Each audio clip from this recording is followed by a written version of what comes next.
अगला आकलन पत्रक देखेंगे, आकलन पत्रक 10 से। तो देखिए आकलन पत्रक 10 का सॉल्यूशन में फर्स्ट क्वेश्चन है, निम्नलिखित वाक्य में क्रियापद है बच्चा तेज दौड़ रहा है। दौड़ क्रिया शब्द हो गया दौड़ना। हरि ने मुझे एक पुस्तक उपहार में दी। उक्त वाक्य में काल है तो दी थी, आप इसे कंप्लीट करेंगे तो था थी ती में से आएगा। तो जो ऑप्शन फर्स्ट है वो करेक्ट हो जाएगा भूतकाल। स्वतंत्र भारत के प्रथम प्रधानमंत्री थे पंडित जवाहरलाल नेहरू और राष्ट्रपति थे राजेंद्र प्रसाद। निम्नलिखित वाक्यों को कोष्टक में लिखे अनुसार काल बदल कर दिखिए। देखिए सीता घूमने जा रही है, भूतकाल में हो जाएगा सीता घूमने जा रही थी। तुम खेलने गई थी, वर्तमान काल में हो जाएगा तुम खेल रही हो। यह मेरा खेत था, भविष्य काल में हो जाएगा यह मेरा खेत होगा। आपके विद्यालय में 26 जनवरी का उत्सव मनाया गया है। इस उत्सव को समाचार पत्र में छपवाना है। आप क्या क्या बात छपवाना चाहेंगे लिखिए। उत्सव का नाम, तिथि, गणतंत्र दिवस 26 जनवरी, समय प्रातः 7 बजे से, कार्यक्रम स्थल का नाम, मुख्य अतिथि का नाम, प्रयोजक आदि। निम्नलिखित शब्दों का प्रयोग करते हुए वाक्य बनाइए। नदी, हमारे देश की गंगा नदी सबसे पवित्र नदी है। खिलाड़ी, सुनील गावस्कर क्रिकेट का खिलाड़ी है। राजस्थान, जयपुर राजस्थान की राजधानी है। लकड़ी, कुर्सी व पलंग लकड़ी के बने हुए हैं। चित्र देखकर वाक्य बनाइए। प्रत्येक वाक्य में विशेषण विशेष्य का प्रयोग करते हुए इन्हें अलग अलग लिखिए। तो देखिए वाक्य है दो बच्चे झूल रहे हैं, दो विशेषण हो गया और बच्चे विशेष्य हो गया बच्चे। जो इसकी विशेषता बताई जा रही है वो होगा विशेष्य, और जो विशेषता बता रहा है, विशेषता बताने के लिए युक्त किए गए वर्ड जो होंगे, शब्द होंगे, वो होंगे विशेषण। ठीक है, एक बच्ची फिसल रही है, एक यहाँ पर विशेषण है और बच्ची विशेष्य। बगीचे में हरे पेड़ हैं, पेड़ विशेष्य, विशेषण हरे। कुछ बच्चे खेल रहे हैं, कुछ विशेषण हो गया और बच्चे विशेष्य हो गया। ठीक है, तो ये डन होता है आकलन पत्रक 10 का सॉल्यूशन। अब देखेंगे आकलन पत्रक 11। कहानी को पढ़कर के प्रश्नों के उत्तर देने हैं। एक राजा था, उसे एक बंदर से बहुत प्यार था। उसने एक बंदर को अपने पास रख लिया। बंदर राजा की सब काम करता। राजा जब सोता वह पंखा करता। सबके समझाने पर भी राजा बंदर को दूर न करता। एक रात राजा सो रहा था। एक मक्खी बार बार राजा की नाक पर बैठने लगी। बंदर को मक्खी पर बहुत क्रोध आया। बंदर ने तलवार उठाई और मक्खी को मारने ही वाला था कि अचानक पहरेदार ने देख लिया। वह दौड़कर आया, बंदर से तलवार छीन ली। आवाज सुनकर राजा की नींद खुली। सारी बात पता चलने पर राजा ने बंदर को जंगल में छुड़वा दिया। बंदर ने तलवार उठाई मक्खी को मारने के लिए। पहरेदार बंदर से तलवार नहीं छीनता तो राजा की नाक काट देता।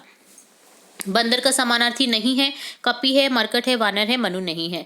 बंदर राजा के क्या क्या काम करता था? बंदर राजा के सारे काम करता था और राजा के सोने पर उसे पंखा भी करता था। दिए गए वाक्यों को पूरा करना है। गंदगी पर मक्खियां बैठती हैं।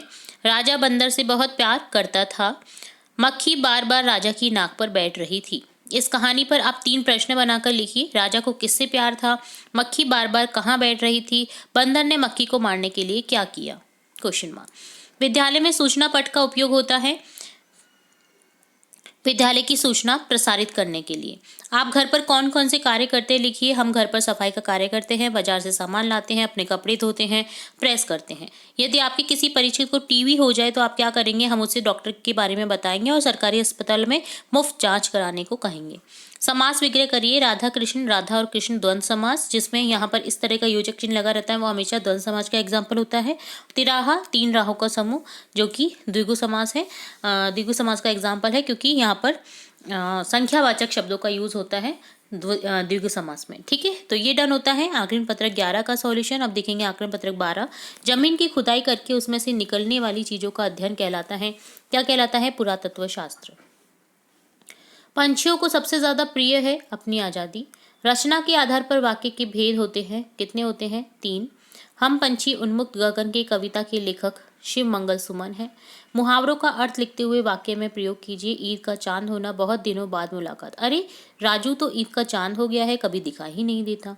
चिकना घड़ा, एक बेशर्म इंसान जिस पर किसी बात का असर ना हो। यह लड़का तो चिकना घड़ा हो गया है, इस पर किसी बात का कुछ असर नहीं होता है। निम्नलिखित शब्दों का शुद्ध रूप लिखिए। रूप रूप, चांद चांद, मूल्य मूल्य, पौधा पौधा। निम्नलिखित शब्दों से उपसर्ग अलग कर कर लिखिए। विदेश का हो जाएगा, देखिए वी उपसर्ग हो जाएगा अलग। उपनाम में उप उपसर्ग अलग हो जाएगा। निर्बल में निर और अकाल में अ। आप अपने पिताजी को पत्र लिख रहे हैं। लिखते समय समापन संबोधन में क्या लिखेंगे? आपका पुत्र। आपने कई स्थानों पर बच्चों को काम करते देखा है। क्या बच्चों को रोजगार चलाने हेतु कार्य करना चाहिए? अपने तर्कपूर्ण विचार लिखिए। नहीं, बच्चों को रोजगार के लिए कार्य नहीं करना चाहिए। उनकी पढ़ने की उम्र में उन्हें विद्यालय जाना देना चाहिए, पढ़ाई करनी चाहिए ताकि उनका शारीरिक एवं मानसिक विकास उचित हो सके। अपने पिताजी का जीवन परिचय लिखिए। मेरे पिताजी का नाम श्री मोहनलाल है। वह 65 वर्ष के हैं। वे एक अध्यापक पद से सेवानिवृत्त हुए हैं। उन्होंने हिंदी विषय में एमए कर रखी है। वह एक अच्छे व्यक्तित्व वाले खुशमिजाज इंसान है। तो ये डन होता है आकलन पत्रक 12 का सॉल्यूशन। अब देखेंगे आकलन पत्रक 13। निम्नलिखित गद्यांश को पढ़कर प्रश्नों के उत्तर दीजिए। रविवार को तन्मय अपने गाँव गया। तन्मय अपनी माँ के साथ तांगे पर बैठ गया। तभी आंधी आ गई, बूंदें भी गिरने लगी। तन्मय ने पहली बार आंवले के पेड़ और गेहूं के खेत देखे। उसने 5 ऊंट भी देखे। वहां एक कुआं भी था। तभी कुएं के पास की झाड़ियों में से एक सांप निकला। सांप को देखकर तन्मय ने डर कर आंखें मूंद ली। सांझ होने से पहले तन्मय अपने गांव पहुंच जाना चाहता था। झाड़ी सबका बहुवचन हो जाएगा, झाड़ियाँ। शुद्ध बथनी वाला यहाँ पर शब्द होगा तन्मय।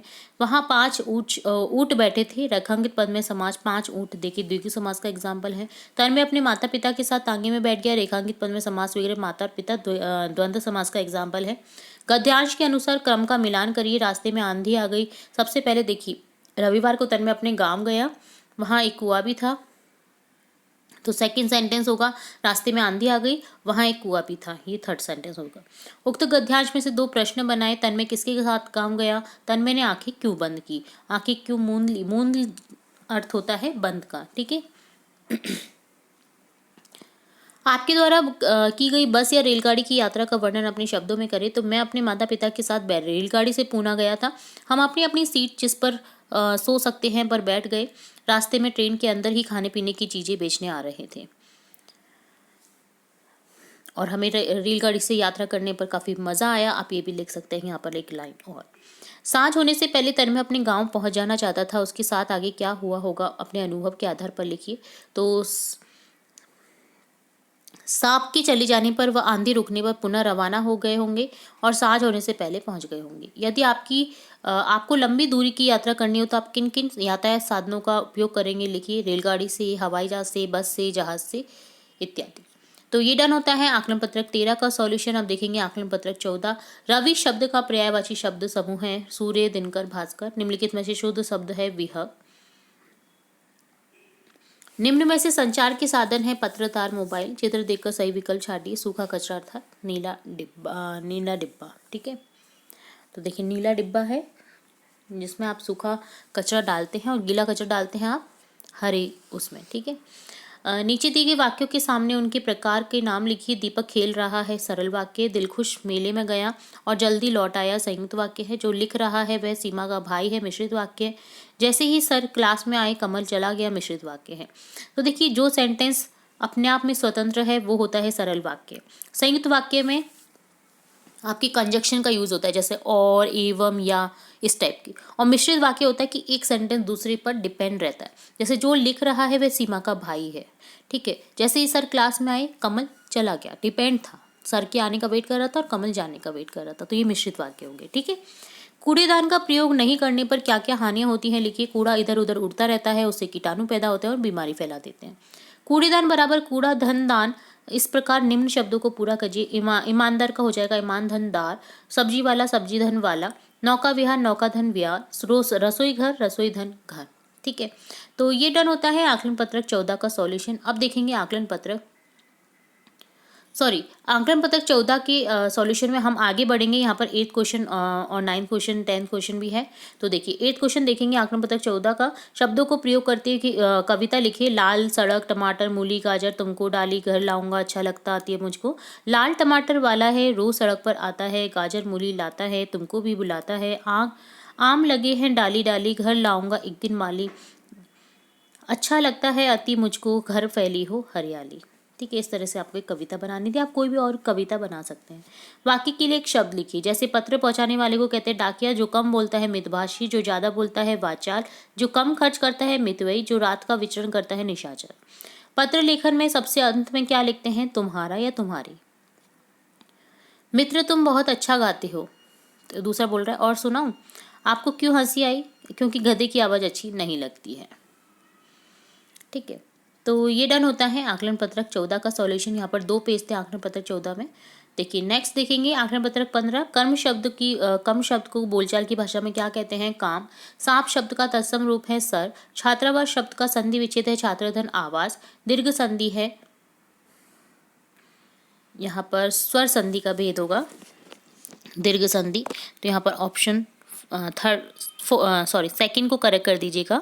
स्वर संधि के 5 भेद होते हैं, ठीक है, जिनमें से गुण संधि का एक गुण संधि भी है, दीर्घ संधि भी है, ठीक है, और गुण संधि का कोई भेद नहीं होता है यहाँ पर, ठीक है। विराम चिन्हों से संबंध विकल्प है। देखिए विराम चिन्ह यहाँ पर कौन कौन से हैं। यहाँ पर विराम चिन्ह है ऑप्शन थर्ड, तो ये भी करेक्ट कर दीजिएगा। 6 क्वेश्चन है, हमारे जंगल विषय पर आप अपने विचार लिखिए। हमारे जंगल अनेक प्रकार की संपदा का भंडार है। इनमें पक्षियों की आवास होने के साथ साथ इनसे लकड़ी, औषधियाँ, चारा, फल, गोंद, लाख, शहद आदि मिलता है। इसके अलावा जंगल वर्षा करने में सहायक होते हैं, शुद्ध वायु देते हैं, मिट्टी के कटाव को रोकते हैं। 7 क्वेश्चन है, निम्नलिखित वाक्यों में सही गलत का निशान लगाइए। 2 वर्णों के मेल से जो परिवर्तन होता है उसे संधि कहते हैं। सही है। व्यंजन संधि में केवल स्वरों का मेल होता है। जी नहीं, ये गलत है। स्वरों का मेल स्वर संधि कहलाता है। सही है। स्वर संधि के 3 भेद होते हैं। स्वर संधि के दीर्घ, गुण, वृद्धि, अयादि, यण, तो ये भी गलत है, ठीक है। 5 भेद होते हैं। तो इस तरह से आपको करना था। आप अपने काम समय से करते होंगे। काम समय से करने के कोई 4 लाभ लिखिए। समय पर कार्य पूर्ण होने से उसका कार्य का फल या लाभ तुरंत मिलता है। समय पर कार्य करने से शरीर को कम थकान होती है। समय पर कार्य करने से कहीं भी अपमानित या दंडित नहीं होना पड़ता। कार्य के प्रति अनुशासन बढ़ता है। लक्ष्य की प्राप्ति में सहायक होता है। आपने देखा होगा कि कई लोग अपने घरों में तोते एवं अन्य पक्षियों को पिंजरे में बंद रखते हैं। क्या आपके विचार से ऐसा करना उचित है? अपने विचार लिखिए। घरों में पक्षियों को पिंजरे में बंद करके नहीं रखना चाहिए, क्योंकि उनका भी शारीरिक मानसिक विकास सही तरीके से नहीं हो पाता। वे अपने आप को परतंत्र अनुभव करते हैं। इसकी बजाय हमें पेड़ पौधे ज़्यादा से ज़्यादा लगाकर उनमें दाने पानी की व्यवस्था करनी चाहिए, ताकि वे स्वतंत्र रूप से वहाँ पर कलरव कर सके, वहाँ पर आए और चहचाव कर सके, ठीक है। तो ये डन होता है आकलन पत्रक 15 का सॉल्यूशन। अब देखेंगे आकलन पत्रक 16, जिसमें एक और गद्यांश है, जिसे पढ़ेंगे। पहले, हेलेन केलर एक ऐसा नाम है जो अंधकार के बीच में भी रोशनी देता रहा। कल्पना करो कि जो न सुन सकता न देख सकता, वह लिखना पढ़ना बोलना सीख ले, भरपूर आशा आकांक्षा के साथ जीवन जीने लगे और उनके योगदान दुनिया के लिए यादगार बन जाए। ऐसे थी हेलेन केलर। जब वे 1.5 वर्ष की थी, बचपन की एक गंभीर बीमारी की वजह से उनकी देखने और सुनने की शक्ति जाती रही, लेकिन उन्होंने हार नहीं मानी। कॉलेज के दिनों में ही प्रकाशित अपनी आत्मकथा स्टोरी ऑफ लाइफ में वे बताती है कि मुझे ये तो याद नहीं कि ये कैसे हुआ, ऐसा कैसे हुआ, लेकिन ऐसा लगता है कि रात कभी खत्म क्यों नहीं होती, सुबह क्यों नहीं आती। दुनिया की सभी भाषाओं में इस किताब के अनुवाद हुए हैं। गद्यांश में युग्म शब्द का सही जोड़ा लिखना है। लिखना पढ़ना। आत्मकथा शब्द का अर्थ होता है स्वयं की जीवन की बातें। हेलेन ने पढ़ने के लिए एड़ी से चोटी तक का जोड़ लगा दिया। इसका अर्थ मुहावरा है ये, एड़ी से चोटी तक जोड़ लगाना, यानी दिन रात कड़ी मेहनत करना। मुझे ये तो याद नहीं कि ऐसा कैसे हुआ, वाक्य के भेद को पहचान कर गोला पर निशान लगाइए। तो देखिए मिश्र वाक्य है, क्योंकि उससे याद नहीं कि कैसा हुआ, ये दोनों एक दूसरे पर डिपेंड करते हैं, तो ये मिश्र वाक्य हो गया, ठीक है। उपयुक्त गद्यांश का सारांश अपने शब्दों में लिखिए। हेलेन केलर, जो कि बचपन से देख व सुन नहीं सकती थी, फिर भी उन्होंने लिखना पढ़ना बोलना सीख लिया। इसके साथ ही दुनिया के लिए योगदान देकर एक मिसाल बन गई। सार यह है कि कोशिश करने से अभाव या कमी में भी आगे बढ़ा जा सकता है। हेलेन केलर को ऐसा क्यों लगा कि रात कभी खत्म नहीं होती, सुबह क्यों नहीं आती? क्योंकि गंभीर बीमारी की वजह से उनकी आंखों की रोशनी खराब हो गई थी, जिससे उन्हें कुछ दिखाई नहीं देता था, इसलिए उनको सुबह होने का एहसास नहीं होता था।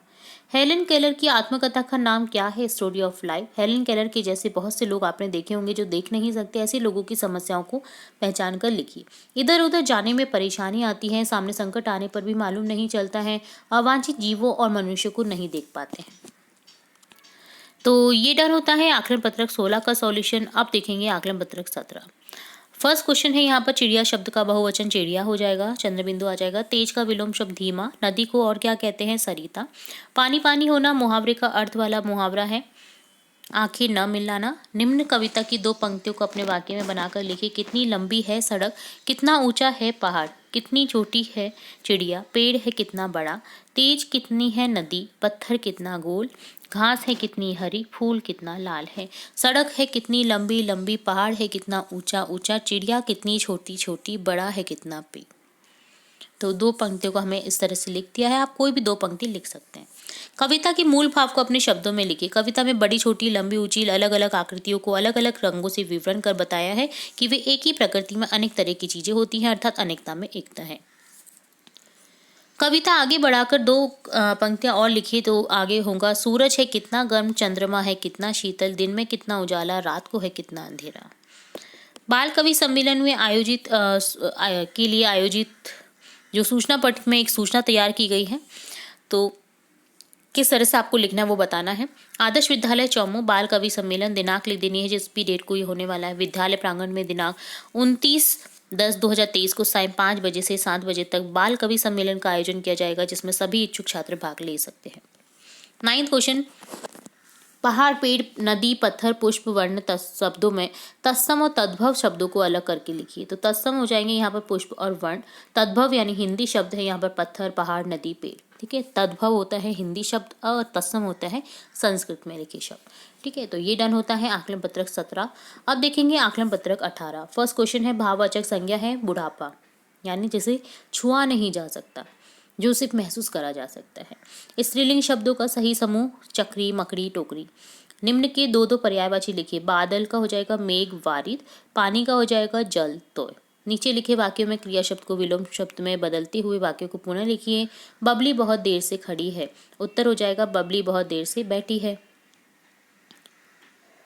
मनीष शीघ्र जग जाता है, मनीष शीघ्र सो जाता है। श्वेता पहाड़ पर चढ़ती है, श्वेता पहाड़ से उतरती है। नव्या के दादाजी दुकान पर चले गए, नव्या के दादाजी दुकान से आ गए। तो विलोम शब्द में बदलते हुए हमें वाक्य को लिखना था। निम्नलिखित उपसर्ग लगाकर नए शब्द बनाए। अन से होगा अनुपयोगी, अनाचार। कु से कुपात्र, कुपुत्र। अव से अवगुण, अवनति। वी से विशेष, विज्ञान। नेक्स्ट क्वेश्चन है आकलन पत्रक 18 का 6 क्वेश्चन। हमने अपने मन से काल के अनुसार एक एक वाक्य बनाए। वर्तमान काल का नव्या खाना खा रही है, भूतकाल का कल मैं जयपुर गया था, भविष्य काल का वह कल विद्यालय जाएगा। दिए गए वाक्यों को सही क्रम में लिखें। तो कनिष्क कल पिताजी को पत्र लिखेगा, इस तरह से हो जाएगा। नेक्स्ट में हो जाएगा कभी कभी भीड़ में बच्चे खो जाते हैं। नेक्स्ट में हो जाएगा बच्चे खिलौने पाकर खुश हो जाते हैं। एक गद्यांश दे रखा है जिसे पढ़ेंगे और प्रश्नों के उत्तर देंगे। मिट्टी के नीचे बहुत दिनों तक बीज पड़े रहे, महीना दर महीना इसी तरह बीतता रहा। सर्दियों के बाद बसंत आया, इसके बाद वर्षा की शुरुआत में 2-1 दिन पानी बरसा। अब और छिपे रहने की जरूरत नहीं थी, मानो बाहर से कोई शिशु को पुकार रहा हो।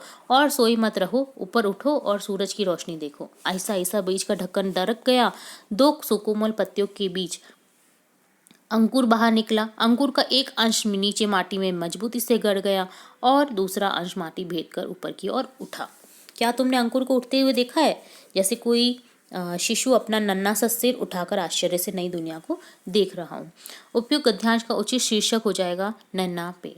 मिट्टी के नीचे पड़ा बीज कब अंकुरित हुआ? मिट्टी के नीचे पड़ा बीज वर्षा की शुरुआत में 2-1 दिन पानी बरसने के बाद अंकुरित हुआ। गद्यांश में ऐसा क्यों कहा गया कि सोए मत रहो, ऊपर उठ जाओ, सूर्य की रोशनी देखो? क्योंकि बीज को पानी मिल चुका था और उससे अंकुरित होने का समय आ गया था।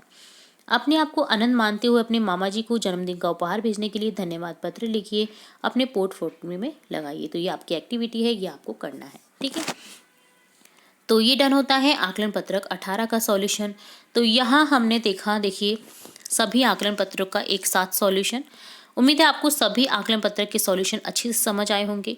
फिर भी अगर कोई डाउट रहता है, कोई भी कन्फ्यूजन रहता है, तो आप कमेंट बॉक्स में कमेंट करके पूछ सकते हैं। फिर मिलेंगे नई वीडियो के साथ, तब तक के लिए धन्यवाद।